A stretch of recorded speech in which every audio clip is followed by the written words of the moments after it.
Sanibonani. Yanibingelele amanyanda intokazi. Kanti nazi nginiphathile zona ngaso lesikhathi.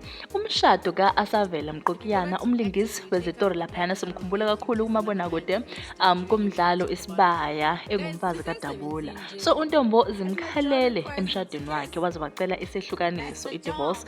Kuvela ukuthi umlingisi odumile kakhulu laphayana kumuvango uMatsitiso uvela wamshage ngadla yesitina ovela wamkhipha endodeni kabuhlungu.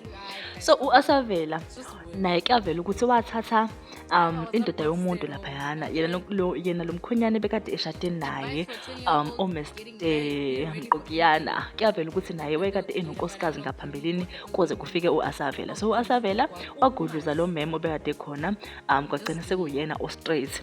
So kunama post ke laphayana ka Asavela ayewabhalile ngaphambilini izinto esamhambela kahle laphayana emshadweni wakhe ekhuthaza abesifazane ukuthi enake abasukume bayilwele indoda abayifunayo, abasukume bayithathe kahle indoda abayifunayo because asikho isihlahla esimila indoda, ayikho indoda esingili, indoda ithathwa emntwini womunye wesifazane. So nje uyasho ukuthi enake wayesho laphayana ukuthi uNtombo nje indoda iyathathwa. So engathi amagama akhe ayamgwinya laphayana uAsavela because nakuyena kwenzeke the same thing ayekhuluma ngayo kulama post ukuthi enake indoda iyathathwa because uMatsitiso uvela wamgodluza nje just like that. Kade kuvele amanye ama post ka ama video kahle yes ivideo ka yakhe usisi uMatsitiso lo bedlala kuMovango ekwi apartment yakhe lo mjida lona Mr Mqokiyana. So into yabo ngathi seyithanda kuba official. So amagama kaNtombo ayamgwenya serious ayamgwenya ngoba manje kunevideo bade yenzile laphayana esho khona ukuthi umjolo uyanyisa amadoda ngempela azokugila azokuhurta.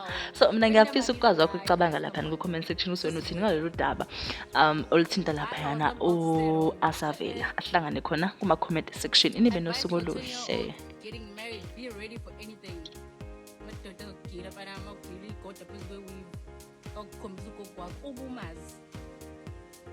Just be ready for anything. Thande sakuhamba. Photocopy inhliziyo. Ungayi ngeoriginal. Thanda nje. Khabula sak yabo. Ungathi mo semjolweni uthi kanje. Cha uyagagamela.